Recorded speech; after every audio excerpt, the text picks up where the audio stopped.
todo falso profeta é aquele que ensina o contrário daquilo que Jesus ensinou.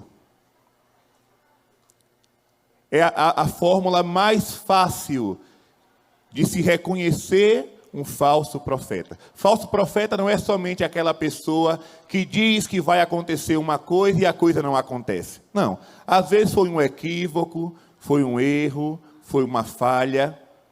Isso pode acontecer.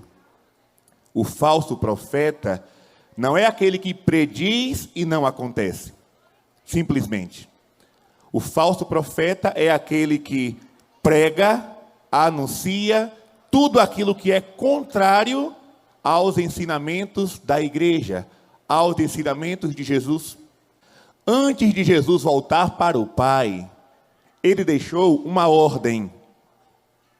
A gente sabe que todas as pessoas, quando estão para fazer a sua passagem deste mundo para o outro, e deixam um testamento, naquele testamento você escreve, a pessoa escreve aquilo que é mais importante.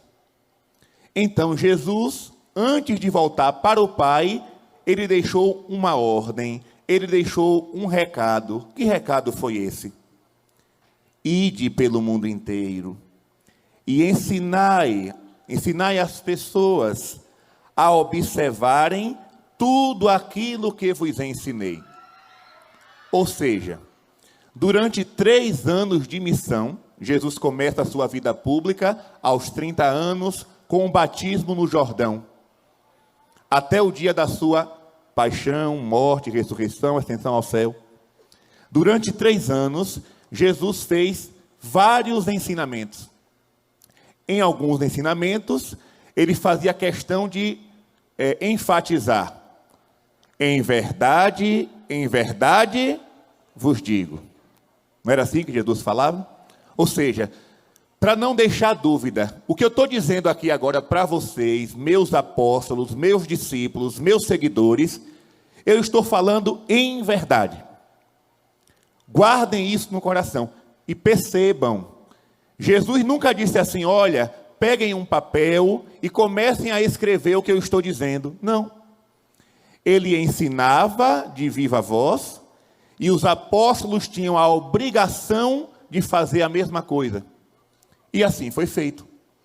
Tudo aquilo que Jesus ensinou, Pedro, Tiago, João, Filipe, Bartolomeu, Judas Tadeu, eles saíram com esta obrigação, com esta missão, anunciar, ensinar do jeito que Jesus ensinou. E isso, meus irmãos, a igreja chama de depósito da fé. Vamos repetir? Depósito, ou seja, todos os ensinamentos que saíram da boca de Cristo foram depositados no coração da igreja. E durante 2000 anos, a igreja vem fazendo a mesma coisa, ensinando o que Jesus ensinou, batizando como Jesus mandou batizar, celebrando a Eucaristia como Jesus mandou celebrar, defendendo o matrimônio como Jesus defendeu, cuidando das crianças como Jesus cuidava, amava, abraçava. Essa é a obrigação do cristão, essa é a missão da igreja. A igreja não pode inventar uma novidade que esteja em desacordo com aquilo que Jesus ensinou, porque a igreja não é nossa, a igreja não é minha, a igreja não é do clero, a igreja não é dos consagrados, a igreja não é do povo, a igreja é de Cristo, é a esposa de Cristo. Logo, a esposa deve ouvir aquilo que o esposo ensinou, Cristo. Aquilo que o esposo Jesus ordenou. Mas, desde quando Jesus subiu para o céu, foram surgindo no meio do povo, no meio da igreja, falsos doutores, falsos profetas, falsos ensinamentos. Desde o tempo dos apóstolos.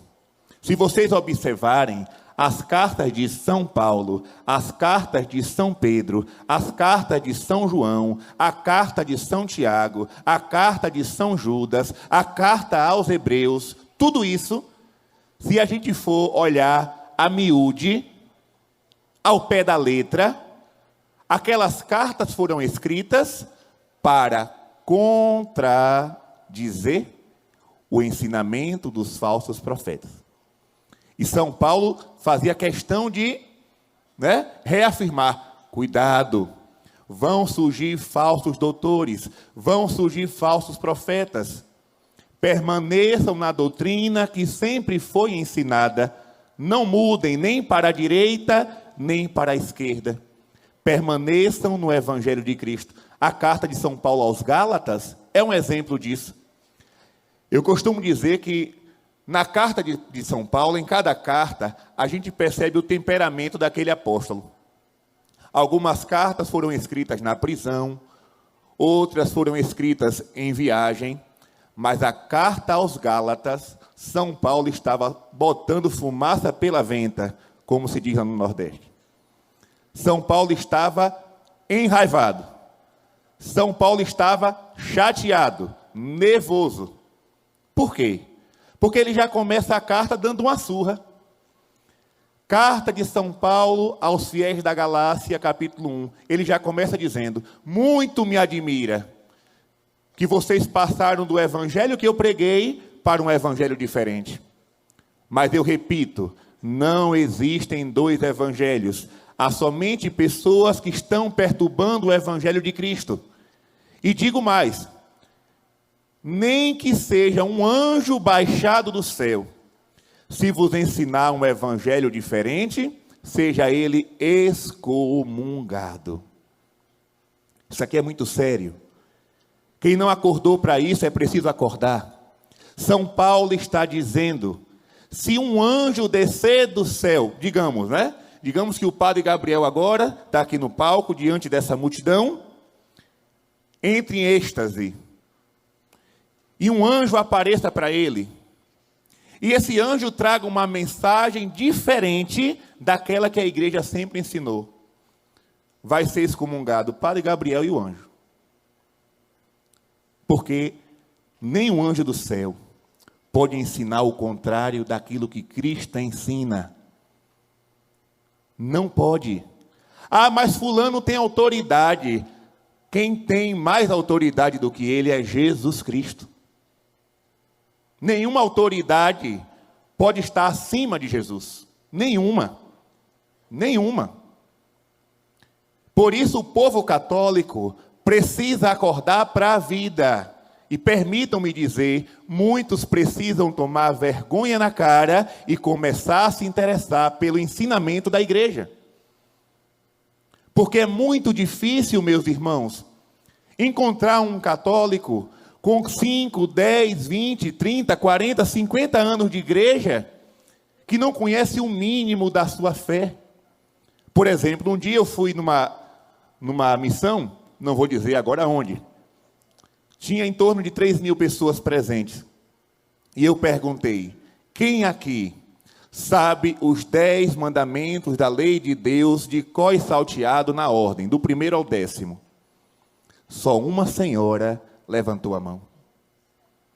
Somente uma senhora, no meio daquela multidão de católicos, conhecia os 10 mandamentos. Isso para nós é uma vergonha. É uma vergonha. Como é que eu posso dizer que sou católico se não conheço o mínimo da minha fé? Se perguntar, você acredita em quê? Ah, eu acredito na paz, eu acredito no amor, eu acredito, Aí fica com aquele discurso vazio. Não, criatura, creio em Deus Pai, Todo-Poderoso, Criador do céu e da terra, e por aí vai. A nossa fé está no credo. Ah, mas eu acredito que hoje o meu horóscopo está dizendo que a cor da sorte é azul. O único azul que dá sorte é o manto de Nossa Senhora, se ele estiver sobre você. Só. E aí fica atrás dessas coisas, não busca se aprofundar na doutrina e por isso é enganado. Por isso é enganado. Os falsos profetas estão aí e muitos estão levando heresia a domicílio. O que é, padre, heresia a domicílio? São aqueles que saem de porta em porta levando uma falsa doutrina. E aí o povo católico diz assim: não, mas ele não é da minha religião, mas está pregando a palavra de Deus. Eu não posso botar para fora, eu tenho que ouvir a palavra. Olha, minha gente, quem mais conhece a Bíblia é Satanás. Se tem um pregador de retiro na Bíblia, esse pregador de retiro foi o cão. Basta olhar Lucas capítulo 4. Jesus estava em retiro, 40 dias e 40 noites no deserto, em jejum. No final do retiro de Jesus, chega Satanás para pregar. E ele prega usando a palavra. Ele prega usando o Salmo 90, levando Jesus, querendo levar Jesus ao erro. O demônio conhece a Escritura. E muitas vezes ele chega na sua casa disfarçado de missionário, de missionária, para ensinar o contrário daquilo que a igreja sempre ensinou. Ou a gente acorda para a vida, ou nós seremos enganados. Olha o que Jesus diz aos apóstolos: ensinai o que eu ensinei, não outra coisa. Por isso que a linguagem da igreja, muitas vezes as pessoas, mas essa linguagem é muito dura. Não é a linguagem dura, é a linguagem da verdade. Que o mundo quer a todo momento contradizer. Por exemplo, uma coisa é o que a gente lê na palavra, outra coisa é o que diz na televisão. Outra coisa é o que ensina as novelas. O que é que novela ensina? A novela é uma faculdade de traição, adultério, safadeza, mentira, roubo, assassinato. Saia dessa faculdade. Saia dessa escola. Procure algo útil para a sua vida. Procure algo útil. Aquilo que ensina na TV está em desacordo com a palavra de Deus. E eu vou dar aqui alguns exemplos de falsos ensinamentos. Por exemplo, o matrimônio. A igreja sempre ensinou, desde o tempo dos apóstolos, que o matrimônio é indissolúvel e só pode acontecer entre um homem e uma mulher que estão livres e que querem abraçar aquela missão. Ou seja, o jovem, a jovem, não pode ser forçado a casar. Não, eu apareci grávida, meu pai e minha mãe me obrigaram a casar. Esse casamento não aconteceu. O casamento tem que ser uma opção livre, de livre e espontânea vontade que vocês estão aqui. O padre pergunta, porque se não for de livre e espontânea vontade, o casamento não vai acontecer. Mas, uma vez celebrado aquele matrimônio, só a morte pode separar, até que a morte os separe. E aí vem a televisão, as mídias, as redes sociais, os artistas do mundo, os artistas consagrados ao capeta, para ensinar o contrário. Não, você pode casar quantas vezes você quiser. Não foi isso que Jesus ensinou. E aí quando a igreja afirma essa verdade, essa linguagem é muito dura. Eu vou para uma outra religião que lá é mais light. Vá. Eu vou para outra doutrina porque lá ensina o contrário. Vá. Eu fico com o evangelho, mesmo sendo difícil. Porque só existe uma palavra de salvação. Lembra de João capítulo 6? Jesus começa a falar da Eucaristia, o povo vai embora. E aí Jesus pergunta aos apóstolos: vocês também querem ir embora? E Pedro responde: a quem iremos, Senhor? Só tu tens palavra. Só tu, Senhor.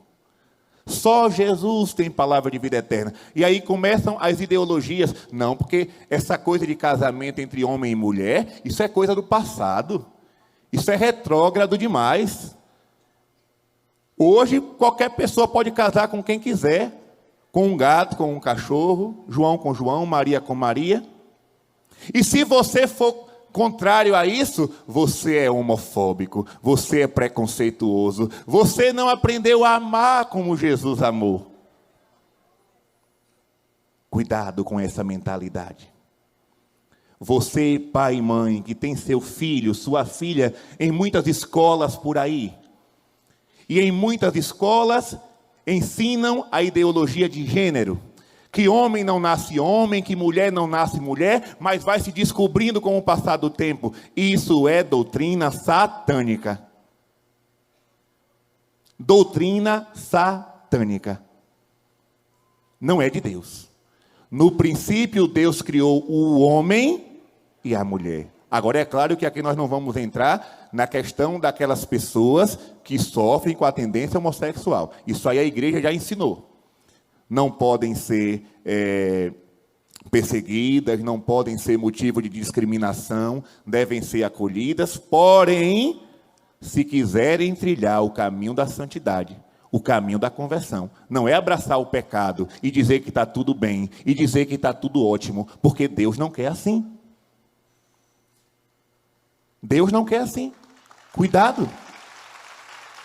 Uma coisa é acolher o pecador, outra coisa é relativizar o pecado. Não podemos. Em nome da misericórdia, uma vez eu estava numa reunião, não era uma reunião oficial, era uma reunião de padres amigos. E aí a gente conversava sobre essa questão, né, da comunhão para todos, ou continuar ensinando como a igreja sempre ensinou. A comunhão está reservada para os fiéis que se confessam, que têm uma vida sacramental organizada. E aí, um amigo sacerdote dizia assim: não, nós temos que aprender com a misericórdia, devemos dar a comunhão para todos, porque Jesus veio para todos. Aí eu não aguentei. Eu olhei para ele e disse assim: quer dizer que nós somos mais misericordiosos do que Jesus? Porque Jesus disse que não é assim. Jesus ensinou o contrário. Jesus disse: entrai pela porta, porque larga é a porta que conduz à perdição. Jesus não ensinou caminho de facilidade para ninguém. Jesus não ensinou um caminho de florzinhas para ninguém. Jesus ensinou a cruz. Quem quiser me seguir, tome a sua cruz e me siga. Então agora, em nome da misericórdia, eu passo por cima de Jesus para ser mais misericordioso do que ele? Não. Tenhamos cuidado. Tenhamos cuidado. Outra coisa. Nós sabemos e cremos que Jesus Cristo é o Filho de Deus. Como diz em João capítulo 1, o Verbo se fez carne e habitou entre nós. Jesus é o Verbo do Pai, é a palavra do Pai, é Deus que se faz carne, é Deus encarnado. Por isso nós rezamos Santa Maria, Mãe de Deus. Não que ela seja Mãe de Deus Pai, mas Mãe de Deus Filho, no tempo. Porque Jesus se encarnou no ventre dela, e Jesus é Deus, é a segunda pessoa da Trindade. Porém, existem doutrinas por aí que ensinam que Jesus não é Deus, não. E eu vou dizer o nome bem claro aqui, para que ninguém fique pensando qual é, Testemunha de Jeová. Ah, mas eles são cristãos. Não são. Pode perguntar a qualquer testemunha de Jeová: você acredita que Jesus é Deus? Você acredita na Santíssima Trindade? Não. Então, São Pedro vai dizer: se alguém chegar na tua casa com uma doutrina diferente, não o recebais em casa. É a palavra de Deus que está dizendo. Então, os testemunhas de Jeová não acreditam na Santíssima Trindade. Nós cremos que Deus é um só, mas em três pessoas: o Pai, o Filho e o Espírito Santo. Eles não acreditam nisso. Outra coisa, a doutrina da Eucaristia. Meus irmãos, não sei se vocês sabem disso, mas existem hoje, nos nossos dias, grupos e mais grupos de teólogos que não ensinam mais que Jesus está na Eucaristia. Ensinam que não é mais presença real, é uma presença simbólica. A gente olha para aquele pão e lembra que ali está Jesus. A igreja nunca ensinou isso. A igreja sempre ensinou que a Eucaristia é corpo, sangue, alma e divindade. Por isso nós adoramos a Eucaristia. Por isso o anjo lá em Portugal, quando apareceu para os 3 pastorinhos, ele apareceu com uma hóstia na mão, na outra mão um cálice, e em determinado momento ele se prostra em adoração diante do Santíssimo Sacramento, ensinando aos pastorinhos de Fátima, ensinando aquelas crianças que a Eucaristia não é um simbolismo, a Eucaristia é Jesus. E aí um dia desse, eu entrei no YouTube, estava lá, celebração da Santa Ceia na igreja tal. Aí estava o povão, com 2 copinhos na mão, aquele copinho descartável que a gente bota cafezinho. Né? Se eu for na casa de alguém, por favor, não me dê café naquele copinho, porque eu só gosto de tomar um café grande. Né? Para tomar uma dosezinha daquela de café não dá certo. Eu já percebo que a pessoa não quer me dar nada, né? Aí eu já saio. Traga logo uma xícara bonita, cheia. E, se possível, um biscoito para acompanhar. Não é verdade? Então... Mas assim, estava lá o povo, né, reunido, com 2 copinhos na mão. Dentro de um copinho, um pedaço de pão. Esse pão que a gente compra na padaria. E no outro copinho, um pouquinho de suco de uva. E aí o pastor lá, vamos abençoar agora este pão e este suco, que será o corpo e o sangue de Jesus, tal, tal, tal. Aí o povo comia aquele pão, bebia um pouquinho do suco, depois jogava os copinhos dentro de um saco plástico, para depois ser descartado no lixo. Nós não acreditamos que a Eucaristia é teatro. Porque se fosse teatro, seria um teatro de 5ª categoria. E os padres, os piores atores da face da terra. Não. Quando nós celebramos a Eucaristia, o memorial da morte, paixão e ressurreição do Senhor, aquilo é uma verdade, aquilo é um acontecimento. Jesus está presente, vivo e real na hóstia consagrada. Essa é a nossa fé. Quem ensinar o contrário é falso profeta.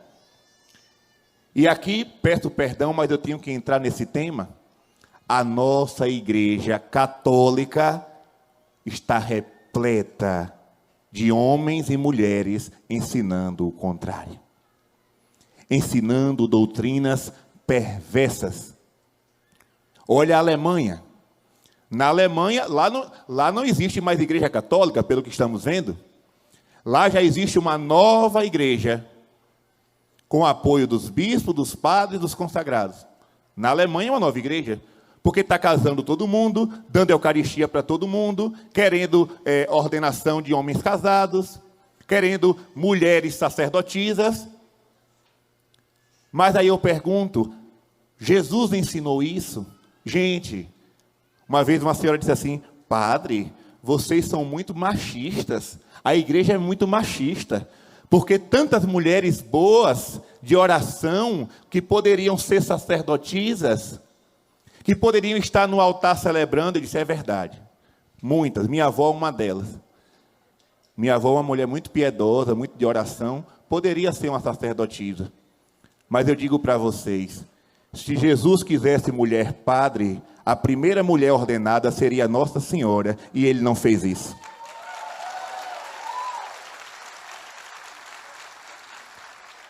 Vocês já viram em algum lugar Nossa Senhora celebrando a Eucaristia? Não. Então, por que agora criar uma nova religião? Por que agora criar um novo rito, um novo ministério? Gente, isso não pode vir do Espírito Santo, porque o Espírito Santo não se contradiz. Se o Espírito Santo se contradizer, então ele não é Deus. Porque Jesus vai dizer no Evangelho de São João, que quando o Paráclito vier, ele vai ensinar toda a verdade. Então quer dizer que o Espírito Santo deixou a igreja por 2000 anos na mentira e agora ele vai ensinar a verdade. Eu não acredito nisso. Não posso acreditar. Por isso, nós estamos vivendo em uma época de muita dificuldade. É preciso resistir e permanecer na doutrina. Não é sair da igreja, não. Tem muita gente tomando caminhos errados por aí. Tem muita gente saindo da igreja católica e fundando outras igrejas. Não, porque aqui agora está a igreja de Cristo. Aqui não é isso. Jesus não deu autorização a ninguém para sair da igreja e fundar outra. Não. A nossa missão é permanecer na igreja e resistir a estes avanços, a estas novidades. E dizer não.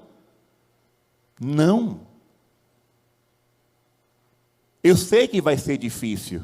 Jesus disse que antes dele voltar, antes da sua segunda vinda, talvez não encontre fé sobre a terra. Ele faz uma pergunta: será que o Filho do Homem, quando voltar, encontrará fé sobre a terra? Jesus está dizendo que vai ser um tempo de grande confusão. O povo vai andar perdido, não sabe se vai para lá, se vai para cá, porque hoje um padre ensina uma coisa, amanhã ensina outra, e aquele da rua de trás ensina outra diferente. Não pode ser assim.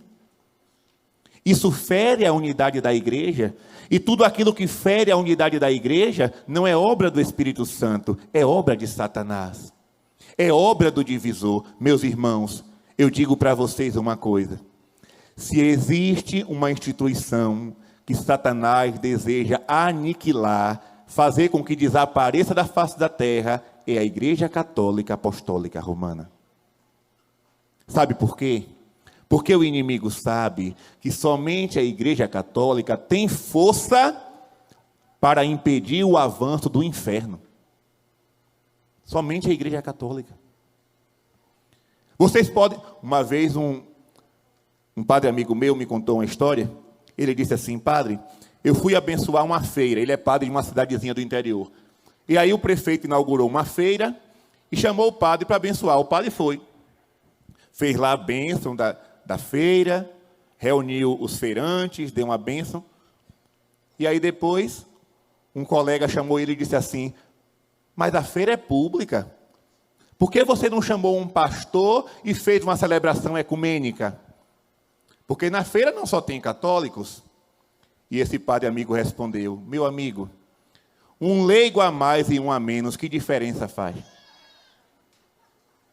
Deu para entender? Um leigo a mais, um leigo a menos, que diferença faz? Agora entenderam. Somente o sacerdote católico recebeu de Deus autoridade para certas coisas. Perdoar os pecados, transformar o pão e o vinho no corpo e sangue de Jesus. São coisas que, se reunirem todos os cristãos da face da terra e não tiver a presença de um sacerdote, a Eucaristia não acontece. E até o próprio demônio sabe disso. O próprio demônio. Por exemplo, na pandemia, até os motéis e casa de prostituição foram colocados como lugares essenciais. Lembra da lista dos lugares essenciais? Aí tinha lá: farmácia, é um trabalho essencial. Supermercado, é essencial. Hospital, é essencial. Alguns estados colocaram motéis e prostíbulos. As igrejas, fechadas. Missa, não. E muitos padres que se atreveram a celebrar às escondidas foram multados. Vocês acham que isso é coisa normal?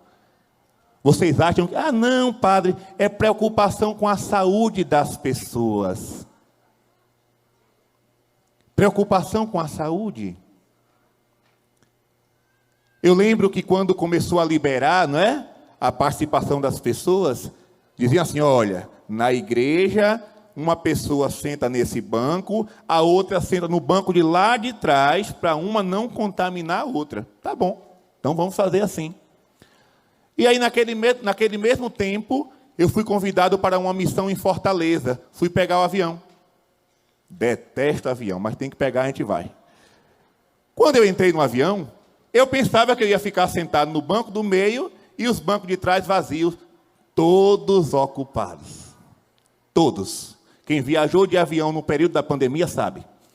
Não existia separação de cadeiras dentro do avião, só na igreja. É preciso abrir a cabeça. Nós não podemos ser tontos e achar que tudo isso é normal. Quando eu era pároco lá em Acupe, eu tive que enfrentar, porque eu tinha programado a festa da padroeira para acontecer na praça, com cadeiras afastadas, tudo direitinho. Quando foi na semana da festa, novo decreto. Igrejas, templos religiosos devem ser fechados às 18 horas. Eu disse, agora é comigo. Preparei uma carta e disse, olha, eu nem contei ainda. repare só. Preparei uma carta e enviei, disse, olha, a igreja é soberana e ela não está debaixo de nenhuma autoridade nesta terra. Nenhuma. Eu coloquei isso na carta. Não está. Nem presidente da República, nem governador do estado, nem prefeito do município, nem Câmara de Vereadores, nem Senado, nada tem poder sobre a Igreja Católica. Agora, eu quero estar em acordo com os poderes públicos e estou comunicando que a festa da padroeira vai acontecer e eu não quero fiscais na minha paróquia. A festa aconteceu. Sabe por quê, minha gente? Quanto mais a gente se acovarda, mais o mal vai triunfando sobre nós. E nós não podemos deixar o mal triunfar, porque se existe uma coisa essencial nesta terra, é Deus na Eucaristia. É a coisa mais essencial da nossa vida. Tenhamos cuidado. Não sejamos tontos. Não sejamos frouxos. Eu não estou aqui pregando revolução, não. Eu estou aqui fazendo uma alerta. Uma alerta. Para que nós, povo de Deus, saibamos que nós não estamos num tempo fácil. Padre, Jesus vai voltar por agora? Eu não sei. Ele disse na Bíblia que ninguém sabe o dia nem a hora. Então não sou eu que vou aqui agora anunciar fim dos tempos. E eu aproveito para dizer, também, eu falava que existem falsos profetas dentro da igreja. Existem muitas falsas aparições marcando data para Jesus voltar. Nenhuma delas vem de Deus. Nenhuma delas. Padre, mas a mensagem é tão linda. Se tem uma coisa contrária ao Evangelho, não pode vir de Nossa Senhora. Se Jesus disse que ninguém sabe o dia nem a hora, Nossa Senhora não vai passar por cima de Jesus. Cuidado. Existem aparições verdadeiras, mas existem também aparições falsas. Abram o olho. Agora, uma coisa é certa. Observem os sinais dos tempos. A igreja perseguida. A doutrina sendo distorcida. Esse é o maior sinal, viu? Se vocês observarem o Catecismo da Igreja Católica, parágrafo 675. O Catecismo vai dizer que o grande sinal da volta de Jesus não é terremoto, não é furacão, não é tsunami, é apostasia. O que é apostasia, padre? É a perda da verdadeira fé. E nós já estamos vendo isso. Nós já estamos vendo isso. Consagrados que já não acreditam mais na Eucaristia. Consagrados que já não acreditam mais no poder da confissão. E por isso não querem atender as pessoas. Transformam a confissão em uma espécie de consulta psiquiátrica. A pessoa vai contar os pecados? Não, isso é normal. Fique tranquilo, fique em paz, continue. É assim mesmo. Não é não. Porque Jesus disse, convertei-vos e crede no Evangelho. Olha aí a ordem de Cristo. A ordem de Cristo é conversão, não é fique na sua, não é fique na mesma, não é permaneça no pecado. Outros estão ensinando que Jesus, quando voltar, vai levar todo mundo para o céu, porque o inferno está vazio. Isso é uma teologia lá dos anos 60, viu? De Karl Rahner. Não, Deus é tão misericordioso que se o inferno existe, ele está vazio, porque vai todo mundo para o céu. Só se for o céu da boca da onça. Só se for. Porque em Fátima, Nossa Senhora mostrou o inferno para 3 pastorinhos. E o inferno não estava vazio, não. Existe, o que é que diz a palavra de Deus? Ponho diante de ti 2 caminhos, a vida e a morte. Escolhe, pois, a vida. Então, nós temos liberdade para escolher entre o bem e o mal, a luz e as trevas, o erro e o acerto. Não é que Deus está com sede de vingança, querendo mandar seus filhos para o inferno. Não. A vontade de Deus é que todos se salvem e cheguem ao conhecimento da verdade. Jesus veio para salvar a todos. Agora ele não obriga ninguém a ir para o céu. Tanto é que em Mateus capítulo 25, ele vai dizer que no dia do juízo, o rei colocará as ovelhas à sua direita, os cabritos à sua esquerda. Dirá para os que estão à sua direita: vinde benditos do meu Pai para o reino que vos foi preparado desde a criação do mundo. Porque estive com fome e me deste de comer, estive com sede e me deste de beber, estava preso, foste me visitar, estava nu e me vestistes. Mas dirá aos que estão do lado esquerdo: apartai-vos de mim, malditos, ide para o fogo eterno, preparado para o diabo e seus anjos. Olha aí, o fogo eterno foi preparado para o diabo e seus anjos, mas tem gente que quer fazer companhia ao capeta. Não é Jesus que manda ninguém para lá. São as pessoas que se decidiram ir para lá. Não, porque essa coisa de religião está ultrapassada. Essa coisa de igreja católica. Agora eu acredito em Jesus na minha casa, eu leio minha Bíblia, eu faço minha oração. Tá bom demais. Você é um desigrejado. No Evangelho, observem, Jesus é tão claro que quando ele ensinou a rezar o Pai Nosso, ele poderia muito bem rezar uma oração intimista, né?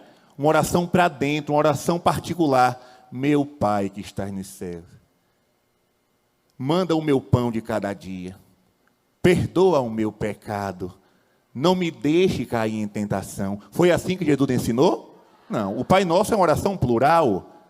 Pai Nosso, isso é igreja.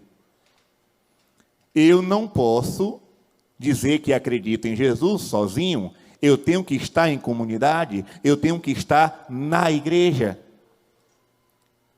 Quem ensina que não é preciso ir para a igreja para se salvar é um falso profeta, porque a palavra de Deus é clara, em Efésios capítulo 4, versículo 5, há uma só fé, um só Senhor e um só batismo. Vamos repetir? Uma só, um só e um só. Não existe duas, não existem três, não existem 4 religiões verdadeiras. Não existe. Padre, mas o senhor está contra o ecumenismo? Não. O verdadeiro ecumenismo é aquele que faz a pessoa enxergar a verdade. Lembra de Nossa Senhora de Guadalupe? Quando Nossa Senhora apareceu para o índio Juan Diego, naquele lugar, naquele monte chamado Tepeyac, eu acho que o nome é assim, eu não acertei nem chamar o nome desse evento direito ainda, né? Mas minha língua é um pouco pegada. Mas vamos chamar de Tepeyac. E aí, Nossa Senhora aparece e diz para o índio: eu quero que se construa aqui um santuário, um templo, para a mãe do verdadeiro Deus por quem se vive. Sabe por que Nossa Senhora falou isso? Porque naquele lugar aconteciam rituais pagãos, aconteciam sacrifícios humanos. Muitos humanos foram sacrificados e o sangue oferecido a uma divindade, a uma deusa, a um ídolo, que era chamado de a mãe de todos os deuses. Então Nossa Senhora poderia chegar muito bem assim: olha, Juan Diego, eu estou vindo aqui falar com você, mas olha, não mexa com aquele povo ali não. Deixa continuar fazendo os sacrifícios deles, deixa continuar adorando os ídolos dele. Faça um cantinho aqui para mim e deixa eles lá. Não. Acaba com essa patifaria e constrói aqui um santuário para a mãe do verdadeiro Deus por quem se vive. Não há dois deuses. Então o ecumenismo verdadeiro não é aquele que iguala as religiões. Não, tudo é a mesma coisa. A mesma coisa é um caminhão cheio de japonês, que a gente olha e não sabe quem é quem. Não. Não é a mesma coisa, não. O importante é mostrar o caminho da verdade. Por quê? Porque em Atos capítulo 2, versículo 12, o que é que diz São Pedro? Não há outro nome debaixo do céu pelo qual possamos ser salvos. Jesus Cristo de Nazaré. E ele mesmo vai dizer: eu sou o caminho, ninguém vai ao Pai. Então vamos parar com essa coisa de dizer que toda religião é boa e que todo mundo vai para o céu acreditando em ídolos. A idolatria é condenada por Deus. Elias, no Monte Carmelo, ele disputou com os profetas de Baal. Poderiam muito bem construir dois altares. Olha, vocês cultuam Baal aqui e eu vou cultuar Javé aqui. Não. Elias fez uma disputa. Vamos construir dois altares e vamos clamar aos nossos deuses. Aquele que fazer cair fogo do céu é o Deus verdadeiro. O povo de Baal começou a gritar. E era de manhã, e deu 10 horas, deu 11, deu meio-dia, o sol quente, nada de Baal responder. E Elias dizia: grita mais alto, talvez ele viajou, não está em casa. Grita mais alto, e eles se cortavam e fazia gritaria, e pá. Deu 4 horas da tarde, nada. Elias disse: agora é a minha vez. Derrama água sobre o altar. Imagine, um altar seco. Derrama água, derramaram. Derrama uma segunda vez, derramaram. Derrama a terceira. Ficou tudo cheio de água. Enlameou tudo. Elias levantou a mão para o céu, fez uma breve oração ao Senhor, o fogo desceu, queimou o altar, queimou a oferenda, secou a água, e o povo começou a gritar: só o Senhor é Deus. Só o Senhor é Deus. E eu quero ver vocês gritando aqui agora: só o Senhor é Deus, só o Senhor é Deus, só o Senhor é Deus, só o Senhor é Deus. É nisso que você acredita? Então permaneça com o único Deus verdadeiro. Permaneça com Ele. Não há dois caminhos. Cuidado, vou terminar essa pregação dizendo o que eu comecei a falar. Cuidado com os falsos profetas. E eu vou dar para vocês 2 livros maravilhosos para que vocês aprendam mais a verdadeira fé. Alguém deve estar pensando: será que é um livro novo que o padre escreveu? Não, não foi nada que eu escrevi. O primeiro livro é a Bíblia, o segundo é o Catecismo. E eu vou fazer aqui uma pergunta: quem tem a Bíblia e o Catecismo em casa, levanta a mão. Glória a Deus. Vocês estão lendo? Olha lá. Curso rápido para ler a Bíblia. Curso rápido. Padre, eu leio a Bíblia e não entendo nada. Tem problema não, continue lendo. Você, quando toma um remédio que o médico passou, nem todos aqui leem a bula, mas o remédio faz efeito, não faz? Então talvez você não entenda a bula, mas quando mais você lê a palavra, ela vai tomando conta do seu coração e transformando sua vida. Então vamos fazer assim. Quem tem dificuldade com a palavra de Deus, vai aprender agora a ler a Bíblia toda. Você vai começar o dia, antes de fazer o café, antes de passar a roupa para ir para o trabalho, antes de correr para o banheiro, antes de qualquer coisa, você vai deixar a Bíblia do ladinho da sua cama e vai ler Mateus capítulo 1, só. Depois que você ler Mateus capítulo 1, você vai fazer suas coisas. No outro dia, dia 2, Mateus capítulo. No outro dia, Mateus capítulo. Quando terminar o Evangelho de Mateus, São Marcos. Depois, São Lucas. Depois, São João. Depois, Atos dos Apóstolos. Depois, Romanos. Depois, 1 e 2 Coríntios. E você vai ler até o Apocalipse. Você vai perceber como é fácil. Você vai perceber como é tranquilo ler e meditar a palavra. Mesmo que você não entenda, valendo. É o seu primeiro alimento do dia. Antes do café, do biscoito, do cuscuz, da paçoca, do ovo frito, né, da macaxeira. O seu primeiro alimento é ler um capítulo do Evangelho. Se você levar isso a sério, daqui a um ano, você vai ter lido todo o Novo Testamento. Todo o Novo Testamento. Agora é para levar a sério. Porque no final dos tempos, ninguém poderá dizer: Senhor, eu não conhecia a tua palavra. Deixe de mentira. Tem Bíblia vendendo em todo canto. Você não comprou ainda porque não quis. Deu preferência ao celular. Deu preferência ao estojo de maquiagem. Deu preferência ao botox. Compre a Bíblia. A palavra que salva. Leia também o catecismo da igreja. Ah, padre, eu não sei ler. Quem tem ouvidos para ouvir? Então escute no YouTube. Coloque lá o Evangelho. Tem lá na internet, vá ouvindo. Ah, padre, mas eu sou surdo. Eu nem sei ler, nem posso ouvir. Quando você ligar a Canção Nova, não tem no cantinho aquela mulher fazendo... Assista, você vai entender a linguagem dos sinais. A única desculpa que você vai dar a Deus no dia do juízo, sabe qual é? Senhor, eu não tive interesse. Louvado seja nosso Senhor Jesus Cristo.